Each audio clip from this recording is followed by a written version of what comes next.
And now, Dr. Watson, supposing we get back to Her Majesty's Diamond Jubilee and the gentleman who tried to spoil the celebration. Yes, well, all London was on fete, Mr. Harris. The festivities were endless. Garden parties, concerts, parades. The entire city was in a holiday mood. All but my friend Sherlock Holmes. He had drawn the blinds to shut out the brilliant spring sunshine and lay moping on the sofa, morosely pulling apart the tassels of his ancient dressing gown.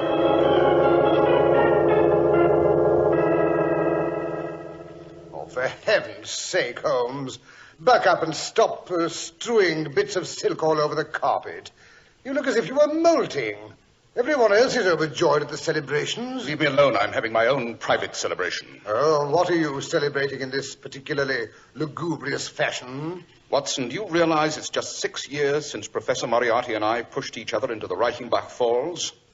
He never came back, poor chap. Well, you're not going to tell me you're sorry you finally rid society of that monster. No, I suppose not. But think what an occasion of this sort would have meant to him. Theaters and ballrooms fairly dripping with jewels. Intrigue and cabals on every street corner. What a veritable El Dorado for a master criminal like Professor Moriarty. And what's happened? Nothing. Absolutely nothing. Well, you might give Scotland Yard some credit. They've been working night and day to protect the holidaymakers. Scotland Yard? How would Scotland Yard have prevailed against a mastermind like Moriarty? Yes, the one antagonist I ever found who was my mental equal. Me. Oh, you forget if you hadn't finished him, he'd have finished you. You ought to thank your lucky stars he's gone instead of moping about like a dying duck. See what it is, Watson. That's a good fellow. Inactivity, that's wrong. What's wrong with you, Holmes? If you're engaged in any normal occupation, you... yes. Thanks, Mrs. Hudson. There's a letter for you, Holmes. Mrs. Hudson says it was delivered by hand. Probably some female whose pet poodle has eloped with someone else's spaniel. I'm not interested. Purple letter paper addressed in a large, scrawling hand.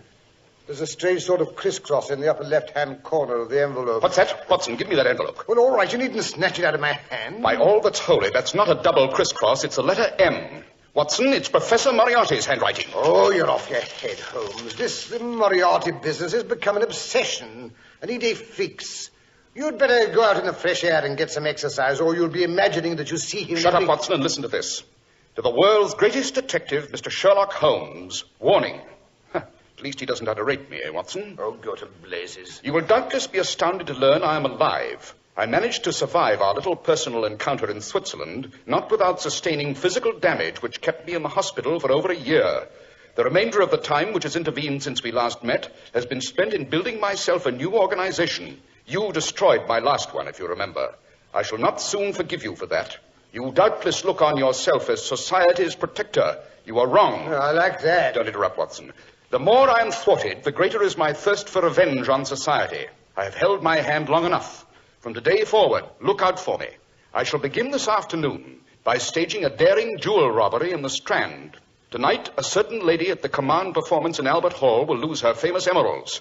Tomorrow and the day after, I shall perpetrate some new outrage. Oh, he's ranting like a madman. And last but not least, you and your colleague, Dr. Watson, will be put out of the way. What? I take pleasure in advising you of the fact that your hepatudinous friend, Dr. Watson, will be the first to go. Signed, Moriarty. So I'm to be the first. It doesn't frighten me, the old babble-headed blowhard. Oh, I say, Holmes, what is hepatudinous? Hepatudinous, my dear Watson, means rather blunted mentally. Oh, it does it? What's happening at Albert Hall tonight, Watson? I believe it's a concert by Adelina Patti. Everyone will be there. You weren't thinking of attending, I suppose. Why not, Watson? Why not? You might tell Mrs. Hudson to shake the camphor out of our evening clothes. I wonder if I have a clean, stiff shirt.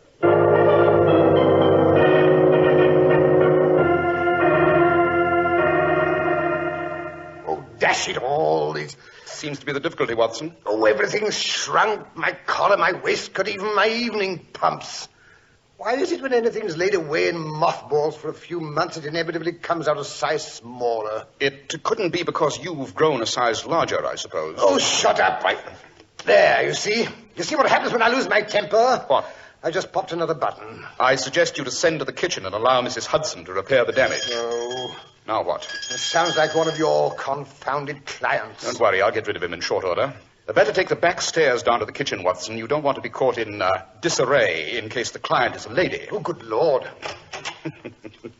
Flowers that bloom in the spring twilight. Come in. Mr. Holmes, Mr. Sherlock Holmes. Yes? I am Hector Pomfret, of Pomfret and Smog. We're the best-known jewelers in London, Mr. Holmes. By appointment to His Highness, the Prince of Wales, no less. Of course. Of course. You have a shop in the Strand and you've just been robbed. But, Mr. Holmes, how did you know? It happened less than an hour ago. My dear Mr. Pomfret, I have rather special sources of information. It's incredible. I haven't informed anyone, not even the police. You see, some of the stolen jewels weren't my property. Lady Biddlesford's pearls, for instance. She said would be restrung. Then, of course, the great Burmese ruby. I had that on consignment. I'd practically sold it to that wealthy Mrs. Tecumseh Jones from Denver. Oh, it'll ruin my business if they're not recovered. Pity. Well, it's outrageous that such a thing should be allowed to happen in a civilized country. And in broad daylight. What's happened in broad daylight? Lestrade, where did you come from? And what in thunder do you mean bursting in on us like this? Mr. Pomfret, I understand you've been burgled. I've come to see about it. I'm Inspector Lestrade of Scotland Yard. Well, I don't want you. Go away. You may not want me, Mr. Pomfret, but your partner, Mr. Smog, does. He's the one that sent for me. He told me where you'd popped off to, so I came round to make sure you didn't get any bad advice. Thank you, Lestrade, for the vote of confidence. And now suppose you sit here quietly while Mr. Pomfret tells me just what occurred. Well, Mr. Holmes, I was in the shop alone. It was getting late and I was about to lock up when a nice, respectable, youngish man walked in the door. He wore a Prince Albert, carried a silver-headed Malacca stick, a small black satchel, and had just the suggestion of a limp.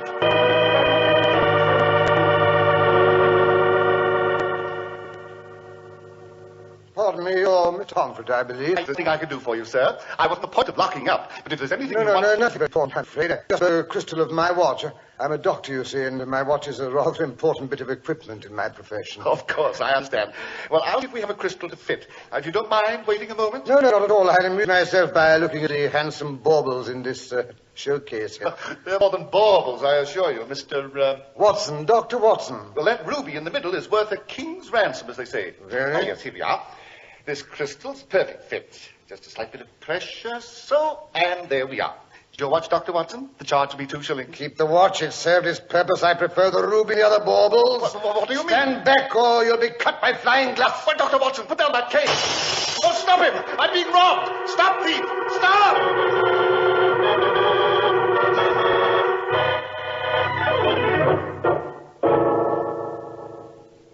Quick as a flash, the contents of the showcase ran out the door and was lost in the crowds. Showing no signs of a limp, I take it, Mr. Pomfret. Why, no, Mr. Holmes. The limp certainly wasn't evidence he ran out of the shop. Leaving his watch behind? Yes, I brought it with me. I've heard you can deduce a man's entire history from his watch. Well, here it is. Interesting. Very interesting. The thing that interested me about Mr. Pomfret's story was the thief's name. Watson. Dr. Watson. My dear Lestrade, you don't suppose any jewel thief is going to be foolish enough to give his right name? I'm not so sure. What did he play, Mr. Pomfret? Oh, I don't know. Not bad height, military moustache, slightly grey at the temples. Yeah, I think that'll hold if I don't take a deep breath. Oh, I'm sorry. Well, as a matter of fact, the thief looked very much like... Oh, no, by Jove. He was this gentleman who just came in. What thief are you talking about now? Oh, good evening, Lestrade. How's the Scotland Yard's prize watchdog, eh? Holmes, my watch. Where on earth did you find it? Where you left it, Dr. Watson, in my shop, when you smashed my showcase and made off with a Burmese ruby, not to mention Lady Biddlesford's pearls. Holmes, what's the man raving about? You didn't know? So, you turned thief, eh, Dr. Watson? This association with Sherlock Holmes is responsible, no doubt.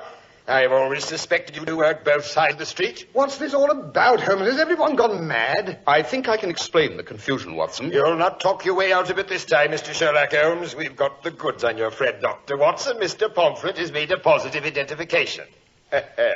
I've been looking forward to using these handcuffs on you chaps. For heaven's sake, Lestrade, sit down and try not to be a bigger fool than the Lord intended.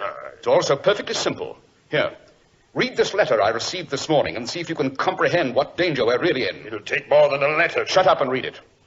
Now then, Watson, when did you first miss your watch? Why, let me see it. It was this morning when I wanted to take Mrs. Hilton's pulse. I was positive I slipped it into my pocket when I dressed this morning, but I suppose I left it behind on the bureau. I sometimes do, you know. No, Watson, you took it with you. Remember you told me you were about to leave? That's right. So I did, but Then how did it get here? The watch was lifted from your pocket by one of the light-fingered gentry in Moriarty's employ.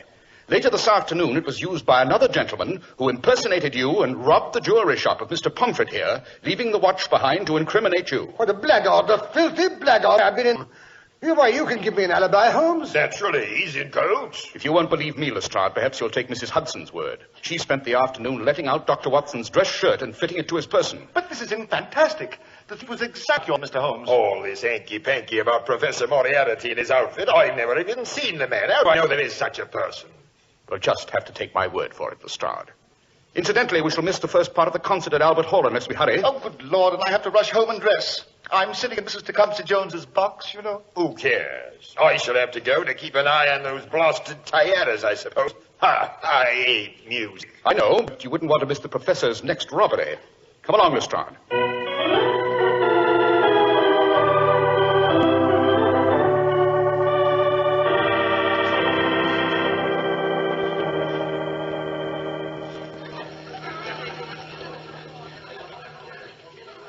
Yes, Watson, I think we shall station ourselves here at the foot of the grand staircase. Whose emeralds do you think Moriarty's after? I don't know. It could be the Maharani of Saiba, or the Bolivian millionairess, Senora Bolda. Ah, here comes Tom. Looks agitated. But are you want purloin the crown jewels? Stupid women. Already Baroness von Ockfeld has lost an expensive brooch, and 2 of Madame de Roncesvalles' diamond bracelets are missing. Sounds as if Moriarty's minions were warming up for the main event. Rubbish. It's these fool females. Never make sure the catches are properly closed. By Jove, Holmes, look. Look at that enormous woman coming in the carriage entrance. She looks like an animated Christmas tree. That's enough to blind you. Yes, that's Mrs. Tecumseh Jones, the American. She has more jewels than most of the crowned heads of Europe. Yes, and most particularly, she has an emerald necklace that makes the Maharanis and the Senoras look like something at the vicar's tea party. I say, look who's beside her, the little pipsqueak. Yes, it's Mr. Rector Pomfret, so he didn't keep her waiting after all. Must be a quick change artist, eh, Watson? She seems to be giving him what for. Here they come. I suggest you precede them to her box while Dr. Watson and I bring up the rear. Those emeralds certainly deserve a guard of honor. Yes, and I'm pretty mad at you, Pomfret. My dear Mrs. Jones. You knew doggone well I wanted that ruby. But I assure you, Mrs. Jones, it was stolen. Stolen in broad daylight. Don't make me laugh. Some other woman offered you a better price, but you're not kidding me. Dear Mrs. Jones, I assure you the jewel was stolen. Word of honor. Evening, Lestrade. Good evening. This is Inspector Lestrade of Scotland Yard, Mrs. Jones. He'll tell you I was robbed. Look here, Mr. Pomfret. I wonder if you could persuade Mrs. Jones to make sure all her jewel catches are in working order. Young man, I'm quite capable of taking care of my own affairs. Come on, Pomfret. Yes, Mrs. Jones. Hey, get off of my train. Watson? I wasn't anywhere near the silly thing. Well, someone tried to trip me up. Golly, Ned. My necklace. My emerald necklace. It's gone. Somebody stole it. I've been robbed. Well, how could the dog bring me stone when everybody was standing around me? Here, hold still, everybody. Don't move. A hand. I felt someone's hand on the back of my neck. Then the necklace was gone. Where did it go to? Not very far, I assure you. No one has moved. Whoever took it's within arm's reach. Now, I was on one side of you, Mr. Pomfret on the other, and Sherlock Holmes and Dr. Watson were directly in back. In back. That's where I felt his hand. On the back of my neck. It's that Dr. Watson. He robbed my shop, but I let him talk me out of it. You renegade! You blackguard! Let go of me, you idiot. I didn't touch the emeralds. The silly things probably fell off. A likely story. Well, all right, search me if you don't believe it. I dashed well will. That's right, search him. What's that bulge in his left-hand pocket? Ha! The emeralds, and more besides. Would this be your ruby, Mr. Pomfret? And Lady, what's-her-name's pearls? Yes, this is the Ockfeld brooch, and the missing diamond bracelets as well. Quite a haul, Watson. Congratulations. Does it? Dr. Watson, you're under arrest. But this is preposterous. It's outrageous. Holmes, don't just stand there like a ninny. For heaven's sake, do something. What is there to do, my dear Watson?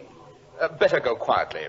Yes, as things stand, I think jail may be the safest place for you. Holmes!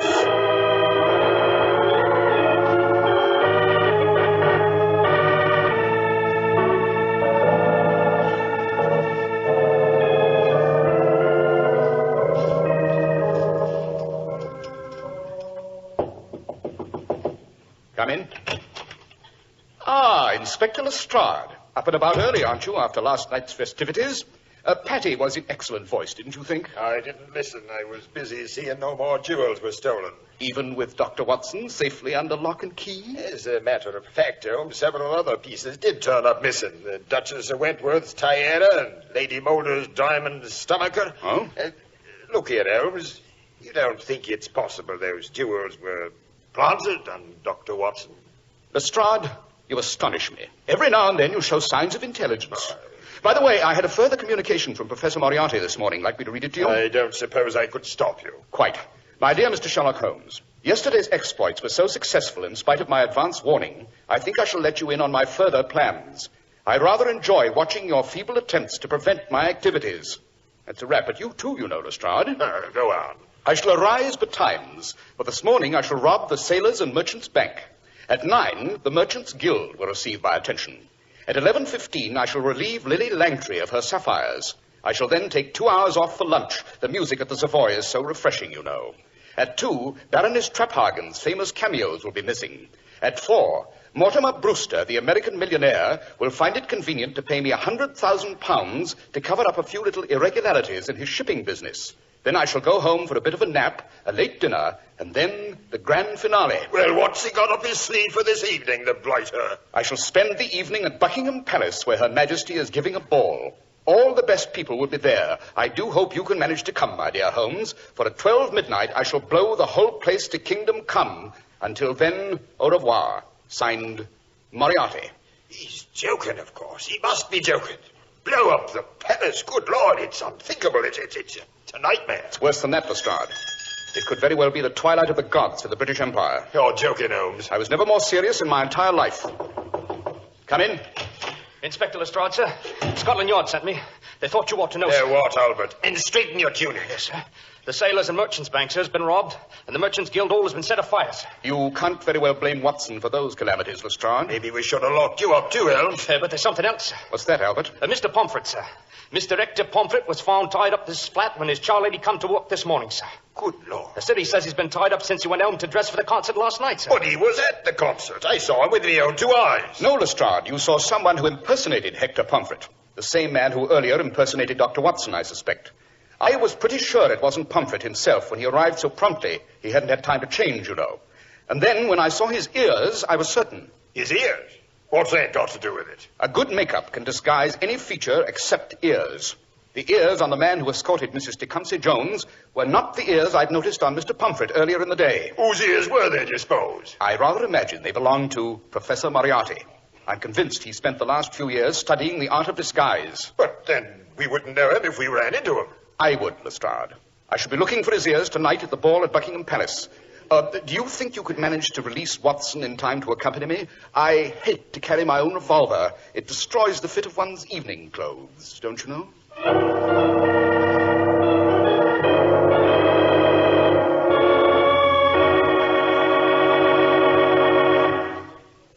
You've seen clothes whose very appearance breathes fine quality, graceful tailoring, perfect fit, rich, long-wearing materials.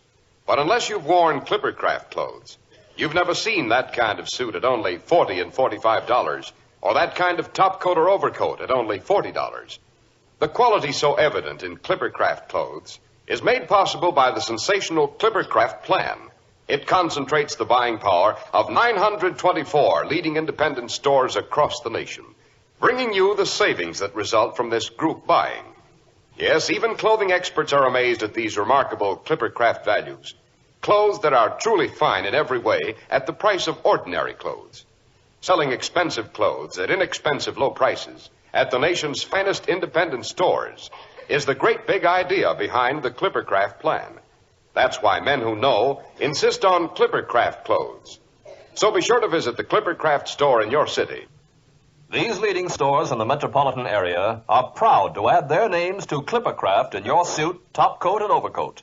In Manhattan, John Wanamaker Men's Stores, Broadway at 8th and 67 Liberty Street. Saks 34th, Broadway at 34th. In Brooklyn, Abraham and Strauss. In Newark, New Jersey, Boulevard Men's Shop, Kresge Newark. And in Jamaica, the B&B Clothes Shop, 16408 Jamaica Avenue.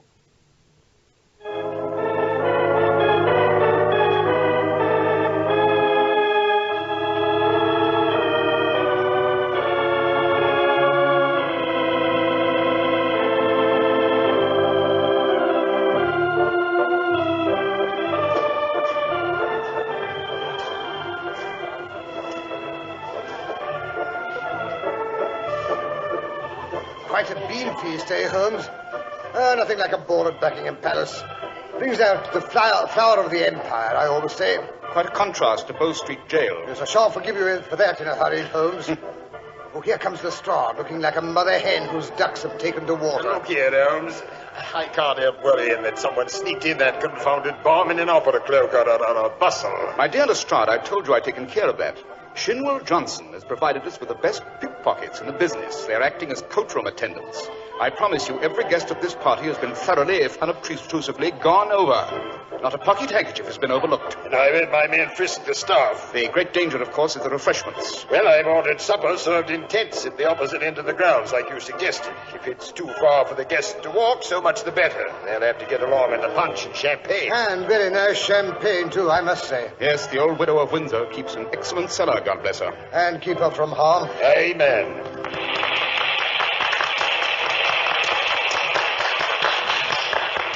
There's your Albert, Lestrade. What's he carrying in that basket? Hey, Albert. Come here, lad.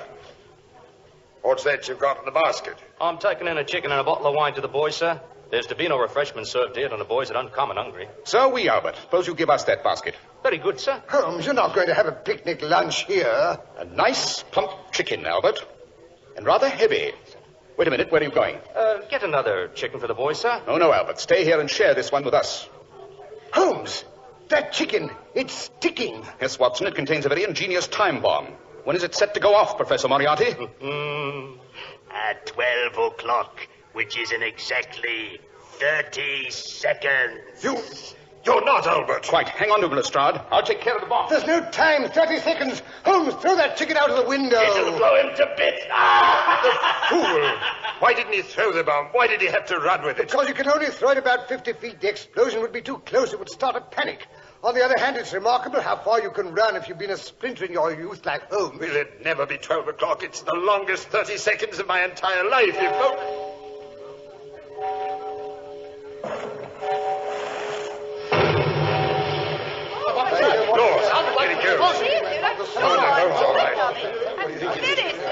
I'm certain something's wrong. I'm sure it is. Calm yourself, madam.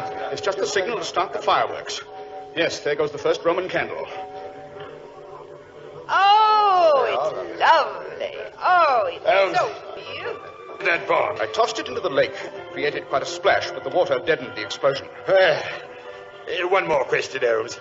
How in the hour? By sir, you might call. Oh, of course. Why didn't I think of that?